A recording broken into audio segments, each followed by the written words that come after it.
দর্শক সবাইকে আমন্ত্রণ। শুরু করছি আজকের এন্টারটেইনমেন্ট 24।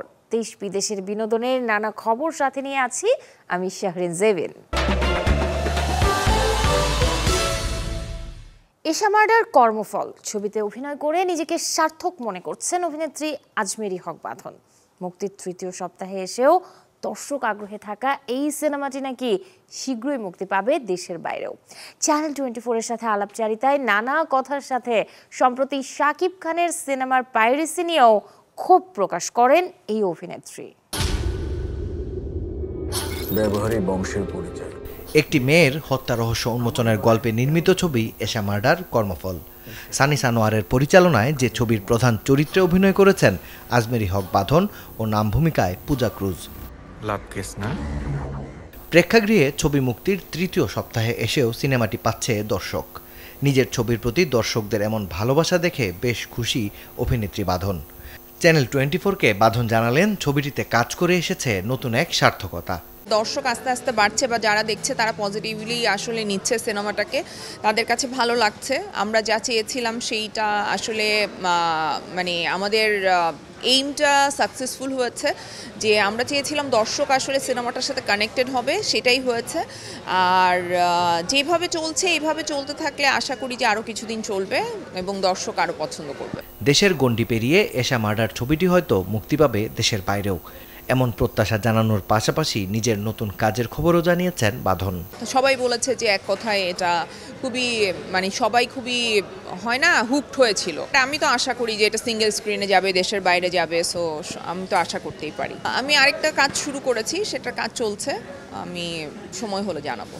শাকিব খান অভিনীত তাণ্ডব ছবির পাইরেসিতে বেশ ক্ষুব্ধ বাঁধন। ভবিষ্যতে কোনো সিনেমার সাথে এমন কিছু যাতে আর না হয় সেদিকে লক্ষ্য রাখার পাশাপাশি দোষীদের দৃষ্টান্তমূলক শাস্তি দাবি করেছেন এই অভিনেত্রী। যারা এই ক্রাইমটা করছে তাদেরকে অবশ্যই শাস্তির আওতায় আনা উচিত। আর দর্শক যারা আসলে সিনেমাকে ভালোবাসে, পছন্দ করে, তারা হলে এসেই দেখবেন, আমি এটা বিশ্বাস করি। এশা মার্ডার কর্মফল ছবিতে বাঁধন পূজার পাশাপাশি আরও অভিনয় করেছেন ফারুক আহমেদ, শরীফ সিরাজ, সৈয়দ এজাজ, মিশা সওদাগর, হাসনাত রিপন ও সুমিত সেনগুপ্তর মতো শিল্পীরা। মাকসুদুল হক ইমু, চ্যানেল 24, ঢাকা। দীর্ঘদিন বাক্সবন্দি থাকার পর অবশেষে প্রেক্ষাগৃহে মুক্তি পাচ্ছে কামার আহমেদ সাইমন পরিচালিত সিনেমা অন্যদিন। ভেসে বেড়ানো একটা দেশের গল্পে নির্মিত যে ছবিটি বহুদিন সেন্সর জটিলতায় আটকে থাকার পর অবশেষে মুক্তি পাচ্ছে আসছে জুলাইতেই। প্রেক্ষাগৃহে ছবি মুক্তির আগে বিস্তারিত জানাতে মঙ্গলবার রাজধানীর সীমান্ত সম্ভারে স্টার সিনেপ্লেক্সে হয়েছে অন্যদিন ছবির বিশেষ প্রদর্শনী, যে আয়োজনে আমন্ত্রিত ও চলচ্চিত্র সংশ্লিষ্টদের পাশাপাশি উপস্থিত ছিলেন সরকারের মৎস্য ও প্রাণী সম্পদ বিষয়ক উপদেষ্টা ফরিদা আক্তার। সারা আফরিনের প্রযোজনায় নির্মিত এই ছবি বিশ্বের নানা দেশের মর্যাদাপূর্ণ সব চলচ্চিত্র উৎসবে প্রদর্শিত ও প্রশংসিত হলেও নিজ দেশেই দেখানো যায়নি নানা জটিলতার কারণে। আয়োজনে নির্মাতা বলেন, 24 জুলাই না এলে এই দেশে আলোর মুখ দেখত না অন্যদিন, আর তাই ছবিটির বিশেষ প্রদর্শনী উৎসর্গ করা হয় জুলাইয়ের স্মৃতিতে। ভিন্ন গল্প ও দেশের বাস্তব প্রেক্ষাপটে নির্মিত এই সিনেমাটি তরুণদের বেশি ভালো লাগবে বলে বিশ্বাস অন্যদিন ছবির নির্মাতা ও প্রযোজকের। 2024 জুলাই আগে অন্যদিন ছবিটা কিন্তু আটকে ছিল এবং আশ্চর্যজনকভাবে মানে জুলাই 24 না হলে কিন্তু অন্যদিন আসতো না। তো এই দায়বদ্ধতার জায়গা থেকে আমার কাছে মনে হচ্ছে যে এই ছবিটা তাহলে জুলাইতেই মুক্তি দেওয়া উচিত এবং সেই জন্য আমরা আজকে এটা প্রকাশ করছি যে এই জুলাইয়ে আসবে অন্যদিন। আমি তো বরঞ্চ এটা একটা গুরুত্বপূর্ণ ছবি হিসেবে আশাবাদী, কারণ আমাদের এমন একটা সময়ের প্রতিচ্ছবি এই ছবিটা, যে সময়টা আমরা আসলে তুলে ধরতে পারি নাই। ফিল্ম মেকাররা সবাই সেলফ সেন্সার্ড ছিল, লেখকরা সবাই সেলফ সেন্সার্ড ছিল, গায়করা কবিরা সবাই সেলফ সেন্সার্ড ছিল। সেরকম একটা সেলফ সেন্সার্ড সময়ের একটা ক্রিটিক্যাল মেটাফোর হিসেবে ছবিটা এই মুহূর্তে আমার কাছে অনেক গুরুত্বপূর্ণ ছবি মনে হয় এবং আমার মনে হয় দর্শকরা ওটা খুব ভালোভাবেই গ্রহণ করবেন। আজকের দিনটা আমাদের জন্য খুবই স্পেশাল আমরা মনে করছি, কারণ এবং এই দিনটা আসলে জুলাই না আসলে হয়তো সম্ভব হতো না। তো সেই জন্য আসলে আমরা এটাকে জুলাইয়ের প্রতি আমরা ছবিটাকে পাবলিকের জন্য রিলিজও করব। জুলাইয়ের আমরা রিলিজ করার প্ল্যান করেছি, ডেটটা আজকে আমরা ঘোষণা দিব। তো এই তো আমরা ছবিটা দেখাতে চাই। আরও একবার বাংলা গানে কণ্ঠ দিয়েছেন উপমহাদেশের খ্যাতিমান শিল্পী রাহাত ফতেহ আলী খান। তুমি আমার প্রেম পিয়াসা শিরোনামের এই গানটিতে তার সঙ্গে দ্বৈত কণ্ঠ দিয়েছেন যুক্তরাজ্য প্রবাসী বাংলাদেশি গায়িকা রুবাইয়াত জাহান। কবির বকুলের কথাই গানটির সুর সঙ্গীতায়োজন করেছেন রাজা কাশেফ।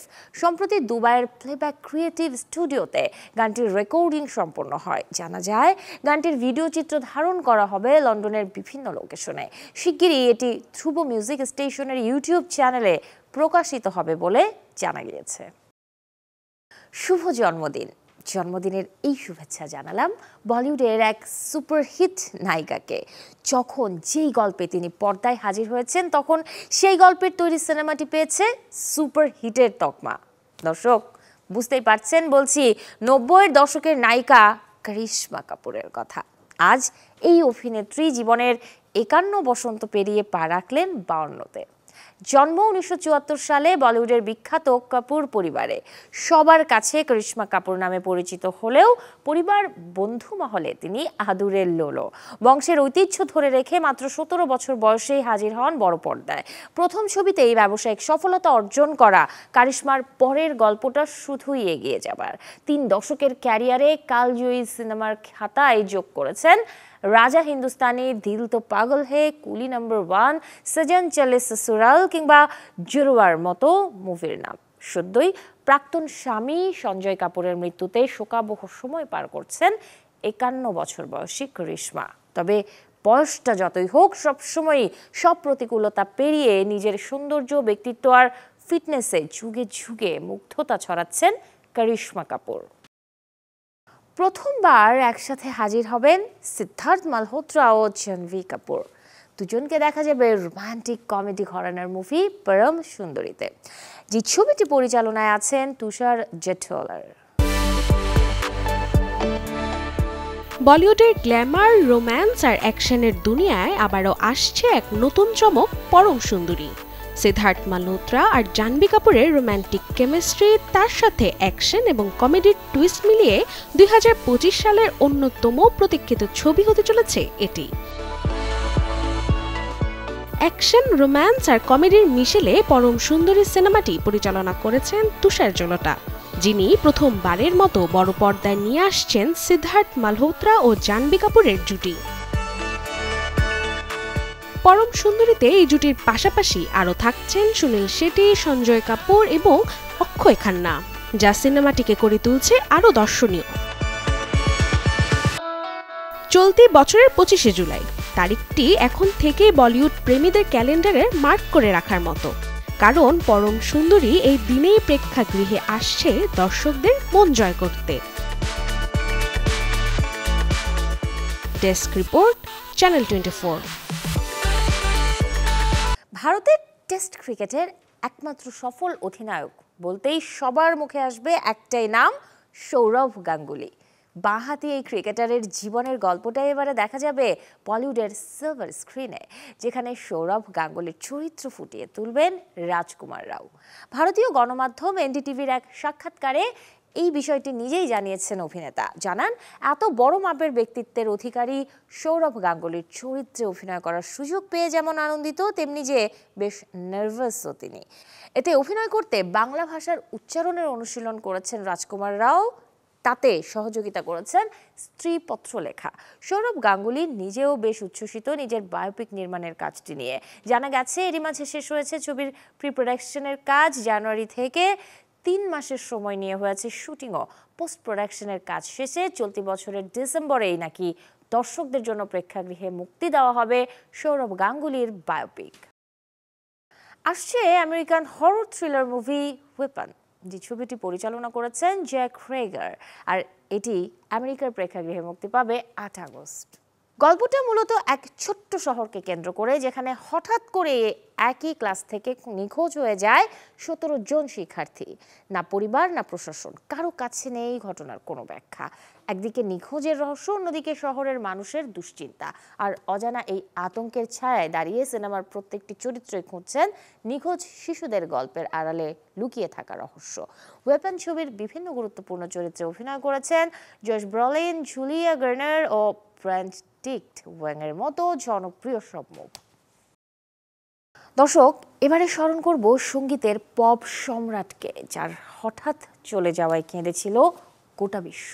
তিনি অযুত লক্ষ নিযুত কোটি ভক্তের যুগে যুগে প্রিয় শিল্পী মাইকেল জ্যাকসন। আজ এই কিংবদন্তির ১৬তম প্রয়াণ দিবস। ১৯৫৮ সালে জন্ম নেওয়া এই তারকার পুরো নাম মাইকেল জোসেফ জ্যাকসন। মাত্র ৫ বছর বয়সে আত্মপ্রকাশ করেছিলেন পেশাদার সঙ্গীত শিল্পী হিসেবে জ্যাকসন 5 নামের গানের দলের সাথে, আর ১৩ বছরে একক শিল্পী হিসেবে মেলে ধরেন নিজেকে। তার of the well, thriller, bad, dangerous ও হিস্ট্রি বিশ্বের সর্বোচ্চ বিক্রিত অ্যালবাম হিসেবে করেছেন রেকর্ড। গানের সাথে একাধারে ছিলেন তিনি নাচেও পারদর্শী। ২০০৯ সালের ২৫ জুন হঠাৎই এই তারকার মৃত্যুর খবরে শোকের ছায়া নেমে আসে পৃথিবী জুড়ে। মাত্র ৫০ বছর বয়সেই আকস্মিক হৃদযন্ত্রের আক্রমণে পরপারে পাড়ি জমান মাইকেল জ্যাকসন। মৃত্যু দিনে ওপারে ভালো থাকুক প্রিয় শিল্পী, রইল শ্রদ্ধা ও ভালোবাসা। এই ছিল আজকের এন্টারটেইনমেন্ট 24 এর আয়োজনে। বিনোদনের সব খবর জানতে ভিজিট করুন আমাদের ফেসবুক পেজ এবং ইউটিউব চ্যানেলে। কাল ঠিক একই সময়ে আবারও দেখা হবে। সেই পর্যন্ত সবাই ভালো থাকুন, সুস্থ থাকুন, আর দর্শক অবশ্যই চ্যানেল 24 এর সাথেই থাকুন।